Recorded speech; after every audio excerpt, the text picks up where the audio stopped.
नमस्कार, स्वागत है आपका समाचार टाइम 24 में। मैं हूं पूजा चौरसिया आपके साथ और आप देख रहे हैं हमारा प्रोग्राम कहां गया नजीब। जेएनयू से लापता छात्र नजीब अहमद के मामले पर दिल्ली हाईकोर्ट ने कहा है कि उस शख्स को खंगाला जाए जो इस मामले पर प्रकाश डाल सकता है। हाईकोर्ट ने कहा कि दिल्ली पुलिस जल्द से जल्द 9 छात्रों का लाइव डिटेक्टर टेस्ट कराए, साथ ही उनके राज्यों में जाकर जांच की जाए। जेएनयू के बाहर के 2 छात्रों के कमरों पर निगरानी रखकर डॉग स्क्वाडर के साथ जांच जारी रखी जाए। इस मामले की अगली सुनवाई 23 जनवरी को होगी। वहीं दिल्ली पुलिस ने मामले में स्टेटस रिपोर्ट दाखिल की। पुलिस ने बताया कि 560 पुलिस कर्मियों की टीम ने 2 दिन तक डॉग स्क्वाड के साथ पूरे परिसर को खंगाला। पुलिस को कुछ जानकारी मिली है जिसके आधार पर जांच हो रही है। जवाहरलाल नेहरू विश्वविद्यालय के लापता छात्र नजीब अहमद की तलाशी में परिसर में 2 दिनों की छानबीन के बाद कोई सुराग पाने में विफल रही। दिल्ली पुलिस अब 10 से 12 छात्रों का लाइव डिटेक्टर टेस्ट करेगी। अपराध शाखा ने 60 सवालों की एक सूची तैयार की है। यह सवाल रोहिणी की फॉरेंसिक साइंस लैब में नजीब का पता लगाने के लिए पूछे जाएंगे। नजीब कई महीने से लापता है।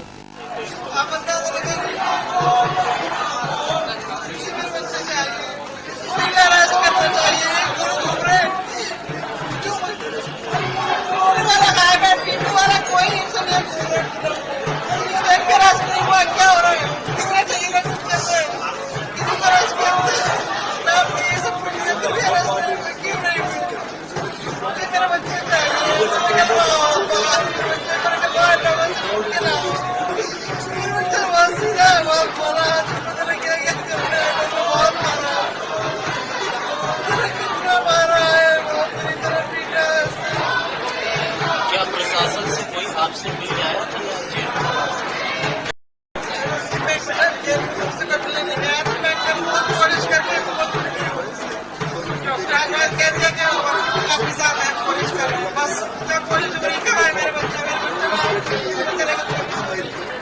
जब पुलिस की टीम से कोई आपसे मिल आया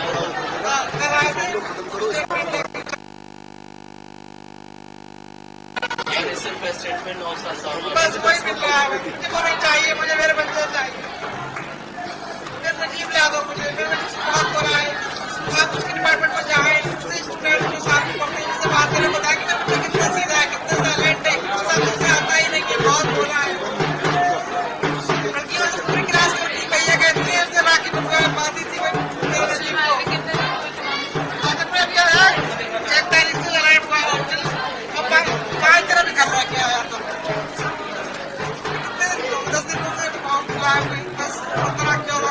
तरह की चीजें उसके साथ पहले भी हुई, पहले कभी नहीं हुआ, उसने कभी कोई कुछ नहीं करा, कुछ नहीं करा, सही था, अच्छा था, सब कुछ था। जेएनयू छात्र संघ के पूर्व संयुक्त सचिव सौरभ शर्मा ने कहा कि पुलिस ने करीब 10 से 12 छात्रों को जांच में शामिल होने के लिए नोटिस भेजा है। उन्होंने कहा कि 4 छात्र वामपंथी और बाकी एबीवीपी के हैं। सौरभ शर्मा ने कहा कि मैं कह नहीं सकता कि एबीवीपी के लोग जांच में शामिल हो सकेंगे क्योंकि उनमें से बहुत से शहर में नहीं हैं। उन्होंने कहा कि एबीवीपी के 2 सदस्यों और जेएनयू छात्र विक्रांत और अंकित से पुलिस ने फ़ोन पर संपर्क किया है और जांच में शामिल होने के लिए कहा है। विक्रांत और अंकित को नजीब के 15 अक्टूबर को लापता होने से पहले उसकी पिटाई करने का दोषी पाया गया था। एबीवीपी ने नजीब के लापता होने के मामले में शामिल होने से इनकार किया है। नजीब के साथ छात्रावास में रहने वाले एक दूसरे छात्र कासिम को पुलिस एफएसएल ले गई और जांच से संबंधित जानकारी दी। सोचिए कि वो नजीब किस तरह से उन चीजों में शामिल नहीं है।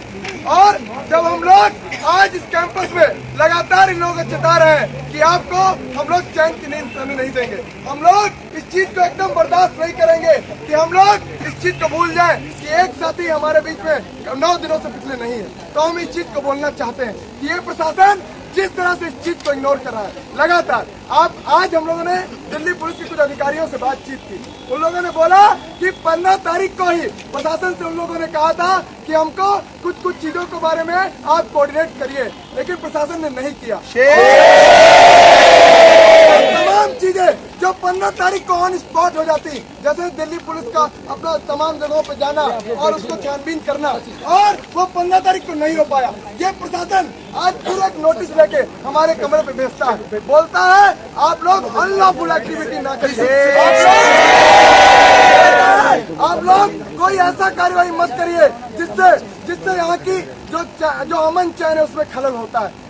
हम लोग इस चीज को बोलना चाहते हैं, सबसे बड़ा अगर अमन चैन में कोई खलल होता है तो वो ये है कि हमारे बीच हमारा साथी नजीब अभी तक वापस नहीं आए। और अगर किसी तरह से अगर इस कैंपस में अमन चैन को कायम करना है तो केवल नजीब को वापस लाके ही कायम होगा।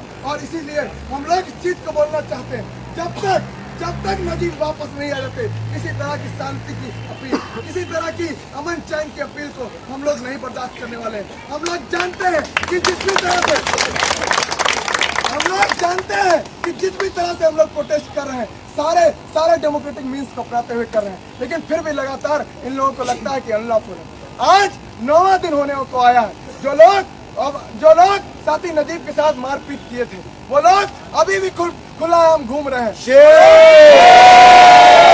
अभी भी एबीवीपी की पूरी जो प्रशासन है उसकी सह में घूम रहे हैं, और उन लोगों को ये अनलॉफुल नहीं लगता है। उन लोगों को ये अनलॉफुल नहीं लगता है कि प्रशासन ये जो प्रशासन है जो पूरी घटना का मुख्य दर्शक बना रहा, और आज 9 दिन होने के बाद भी एक फॉर्मल कंप्लेंट नहीं कर पाया कि हमारा स्टूडेंट गायब हुआ।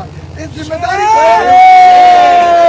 को लेते हुए कि हमारा एक स्टूडेंट गायब हुआ, इसको लेके एक फॉर्मल कंप्लेंट नहीं कर पाया।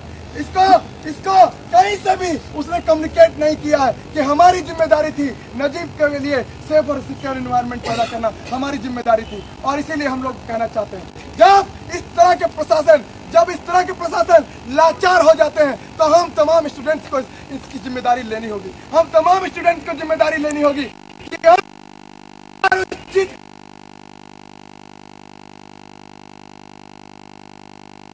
को इंश्योर कराएं, कैंपस में नजीब वापस आएंगे, इस चीज को इंश्योर कराएं। और इसीलिए इस कैंपस के माहौल को नजीब के लिए खड़ा करना, नजीब के जस्टिस के लिए खड़ा करना, और इस कैंपस का हर एक स्टूडेंट इस चीज को एक्सेप्ट करे कि हम सब नजीब हैं, हम नजीब हैं, मैं नजीब हूँ, तुम नजीब हो। इसीलिए जरूरी है कि आज जो ह्यूमन चेन हम लोगों ने बनाया है, आज जो एक हाथ से हाथ मिलाकर हम लोग खड़े हुए, इससे ये मैसेज हम लोग देना चाहते हैं कि हम सारे लोग नजीब के लिए खड़े हैं। एक हाथ जो आज ह्यूमन चेन में आया वो सब नजीब के लिए खड़ा है। एक पुलिस अधिकारी ने कहा कि जो छात्र क्रिसमस की वजह से परिसर में मौजूद नहीं हैं, उन्हें लाइव डिटेक्टर टेस्ट के लिए नोटिस भेजा जाएगा। आपको बताते हैं कि नजीम के चचेरे भाई ने कहा कि मैं भी किसी भी पूछताछ के लिए तैयार हूं। जेएनयू परिसर में नजीब का सुराग लगाने के लिए करीब 1000 पुलिस कर्मियों को 2 दिन तक लगाया गया था। तलाशी सोमवार और मंगलवार को की गई। यह तलाशी दिल्ली हाईकोर्ट के आदेश के अनुपालन के क्रम में की गई।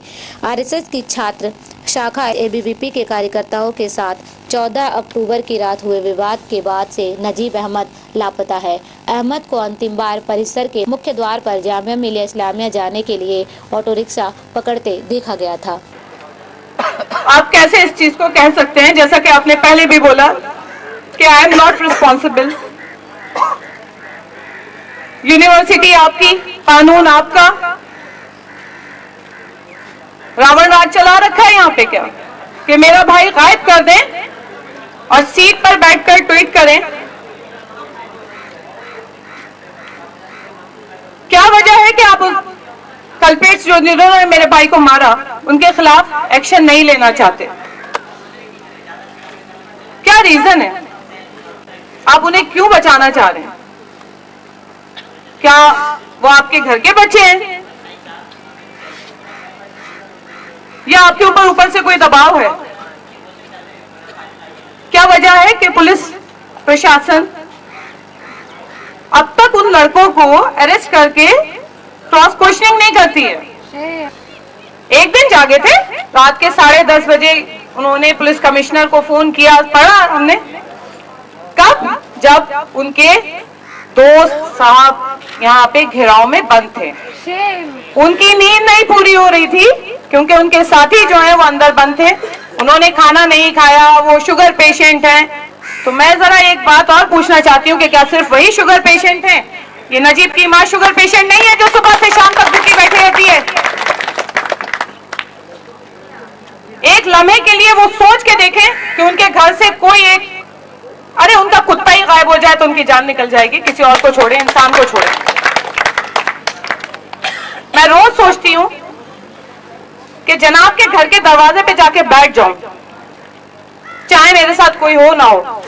इससे पहले जेएनयू के छात्रों ने नजीब के मुद्दे पर दिल्ली के जंतर मंतर में प्रदर्शन किया था। बता दें कि जेएनयू के छात्र संघ ने पहले ये ऐलान किया था कि वो इंडिया गेट पर प्रदर्शन करेंगे, लेकिन पुलिस ने धारा 144 का हवाला देकर उधर जाने से उन्हें रोक दिया था। जब छात्र जंतर मंतर की ओर बढ़े तो दिल्ली पुलिस ने कई छात्रों को हिरासत में ले लिया। छात्रों के साथ नजीब की बहन और भाई को भी पुलिस ने काफी देर तक मंदिर मार्ग थाने में हिरासत में रखा था। इस बवाल के बीच पुलिस ने साफ किया था कि मंदिर मार्ग थाने में लाई गई लड़कियों को वापस जेएनयू भेजने के इंतजाम किए जा रहे हैं, लेकिन ज्यादातर छात्र अपनी मांगों को लेकर प्रदर्शन करने पर अड़े रहे। नजीब के परिजन दिल्ली के सीएम अरविंद केजरीवाल से मिल मदद की गुहार लगा चुके हैं और इसी मुद्दे को लेकर सीएम केजरीवाल ने राष्ट्रपति प्रणब मुखर्जी से मुलाकात भी की थी। नजीब के परिजनों के मामले की न्यायिक जांच या फिर सीबीआई जांच की मांग की है। परिवार ने कहा कि उन्हें दिल्ली पुलिस पर भरोसा नहीं है, लेकिन दिल्ली पुलिस का दावा है कि 150 पुलिसकर्मी नजीब की तलाश कर रहे हैं और हर जगह उसे ढूंढने की कोशिश जारी है। अक्टूबर की रात को एबीवीपी के लड़कों ने उसको बुरी तरह से पीटा था। अगले दिन से वो गायब है। दिल्ली पुलिस ने 22 दिन तक उन एबीवीपी के लड़कों को पूछताछ तक के लिए नहीं बुलाया। जाहिर है क्योंकि बीजेपी का देश में राज है और दिल्ली पुलिस एबीवीपी से डरती है, तो उनकी हिम्मत नहीं हुई एबीवीपी वालों को बुलाने की। कल औपचारिकता करने के लिए एक बार एबीवीपी के 2-4 लड़कों को बुलाया था थाने। ये सारी बातें मैंने राष्ट्रपति जी को बताई, वो भी काफ़ी कंसर्न थे और उन्होंने आश्वासन दिया है कि इसमें पूरा जो भी वो कर सकते हैं करेंगे और एमएचए और जेएनयू से रिपोर्ट मांगेंगे वो। दूसरा, आज जेएनयू के स्टूडेंट्स को उसी के लिए इंडिया गेट पे थोड़ी देर के लिए प्रोटेस्ट करना था। इंडिया गेट को पूरा छावनी बनाया हुआ पुलिस ने, सारी सड़कें इंडिया गेट की बंद कर दी हैं। प्रधानमंत्री जी को स्टूडेंट से इतना डर क्यों लगता है? अगर वो 500, 700, 1000 स्टूडेंट्स इंडिया गेट पे आ जाते, 2 घंटा बैठ जाते तो क्या हो जाता? अगर एक लड़का नहीं मिल रहा, 23 दिन से गायब है, इस देश के छात्रों का अधिकार है कि वो प्रोटेस्ट कर सके। संवैधानिक अधिकार है, कॉन्स्टिट्यूशनल राइट है। उस अधिकार को छीना जा रहा है। ऐसा फोर्ट्रेस बना दिया। मैं अभी राष्ट्रपति जी से मिलने गया, मुझे भी नहीं अलाउ किया। दिल्ली का मुख्यमंत्री इंडिया गेट से होके नहीं जा सकता। मेरे को भी 15 मिनट में लेट हो गया अपॉइंटमेंट के लिए, पूरा घूम के जाना पड़ा। तो ये क्या कर क्या रहे हैं? ये देश को कर क्या रहे हैं? पूरा पुलिस स्टेट बनाते जा रहे हैं और इतनी ज्यादा इनसिक्योरिटी से सफर कर रही है अब केंद्र सरकार कि कहीं कुछ भी हो बस सब बंद कर दो, पुलिस को उठा लो, इसको गिरफ्तार कर लो, उसको गिरफ्तार कर लो। आज छठ का त्योहार है, मैंने देखा कि बहुत सारे लोगों को तकलीफ हो रही है वहां से गुजरने में क्योंकि सारी सड़कें बंद कर दी हैं। इसकी हम घोर निंदा करते हैं। इस देश के लोगों को जीने का अधिकार है। इस देश के लोगों के कुछ फंडामेंटल राइट्स हैं जो संविधान के अंदर दी गई हैं। इस देश के अंदर जनतंत्र है। इस देश के अंदर तानाशाही ये देश बर्दाश्त करने वाला नहीं है। मैं सलाह दूंगा कि इस तरह की चीजें बंद की जाए। सर, क्या इसके बावजूद आप जाएंगे? आपका शाम का प्रोग्राम था वहाँ जाने का, जिस तरीके से किलेबंदी क्या होता है वो स्टूडेंट्स आपने बात की है, क्या छठ की पूजा सही क्या लग रहा है? क्या हो रहा है देश में? आप ही लोग बताओ क्या हो रहा है? एनडीटीवी बैन कर दिया, कल 2 चैनल और बैन कर दिए, तो टीवी चैनल को बैन कर दिया जाएगा। एबीवीपी के गुंडे जो है वो अपने यूनिवर्सिटीज के अंदर गुंडागर्दी करेंगे, गौरक्षक किसी की भी हत्या कर देंगे। ये चल क्या रहा है देश के अंदर? एक राज्य के मुख्यमंत्री को अपने ही राज्य के अंदर डिटेन कर दिया जाएगा। ये हो क्या रहा है? एसआईटी को समन किया था एलटी ने, उसके बाद कल फाइनली एबीवीपी के कार्यकर्ता हैं, कहीं उनसे पूछताछ हुई है, बट सर अभी भी काफी समय हो गया। मतलब अगर एक किसी रात को किसी स्टूडेंट के साथ बुरी तरह से मारपीट की जाए और अगले दिन वो स्टूडेंट गायब हो, कोई बेसिक कॉमन सेंस रखने वाला आदमी सबसे पहले उन्हीं को गिरफ्तार करके उनसे पूछताछ करेगा जिन्होंने पिछली रात को मारपीट की। 22 दिन तक अगर उनसे पूछताछ भी नहीं की गई है इसका मतलब दिल्ली पुलिस एबीवीपी से डरती है। इसका मतलब दिल्ली पुलिस के ऊपर दबाव है भाजपा का कि भाई एबीवीपी जो गुंडागर्दी करे। मैं पूरे देश के लोगों से अपील करना चाहता हूँ, कल आपका भी लड़का गायब हो सकता है, कोई भी गायब हो सकता है। और इसमें हिंदू मुसलमान नहीं है, जैसा मैंने पहले भी बोला था। बीजेपी ना हिंदुओं की पार्टी है ना मुसलमानों की पार्टी है। बीजेपी सत्ता और पैसे के लालची लोगों की पार्टी है। अगर जरूरत पड़ेगी हिंदुओं के बच्चों को गिरफ्तार कर लेंगे। गुजरात के अंदर पाटीदार समाज के, दलितों के, रोहित वेमुला तो हिंदू था, पता नहीं किस किस को मरवा दिया इन लोगों ने। तो ये किसी को भी गिरफ्तार कर सकते हैं। सब लोग नजीब के लिए आवाज उठाओ, सब लोग मिलकर आवाज उठाओ, अपने बच्चों की सुरक्षा के लिए आवाज उठाओ, ये मत समझना। और पूरे देश के अंदर रोहित वेमुला का भी एबीवीपी वालों से झगड़ा हुआ था, गुंडागर्दी हो गई है सारे देश के अंदर एबीवीपी की यूनिवर्सिटी के अंदर। जवाहरलाल नेहरू विश्वविद्यालय के हालात ठीक होने का नाम नहीं ले रहे हैं। देश विरोधी नारों की बदनामी झेलने वाले जेएनयू में अब एक छात्र लापता हो गया है, जिसे लेकर छात्र संगठन में तनातनी चरम पर है। लेफ्ट और राइट विंग के छात्र इस मामले में एक दूसरे पर आरोप लगा रहे हैं। मामला वाइस चांसलर को बंधक बनाने से लेकर गृह मंत्रालय तक मार्च तक पहुंच गया है। कैंपस में माहौल तनावपूर्ण है। दरअसल 9 फरवरी को जेएनयू परिसर में हुई देश विरोधी नारेबाजी के बाद लेफ्ट पर तोहमत लगी थी। उसके नेताओं को राष्ट्रद्रोही बताया गया, लेकिन छात्र संघ चुनावों में जेएनयू के करीब 8000 वोटरों में से अधिकतर ने लेफ्ट नेताओं को ही चुना, जिससे एबीवीपी के लिए कैंपस में चुनौती पैदा हो गई। केंद्र में सरकार भाजपा की है, ऐसे में भी एबीवीपी की कैंपस में चल नहीं रही है। यह टीस भगवा ब्रिगेड में है। दूसरी ओर लेफ्ट विंग को दर्द यह है, वर्षों से उनके कब्जे वाले इस कैंपस में भगवा ब्रिगेड का दखल और वर्चस्व क्यों बढ़ रहा है। वक्त हो चुका है छोटे से ब्रेक का। ब्रेक के बाद खबरों का सिलसिला जारी रहेगा। भारत की बहुचर्चित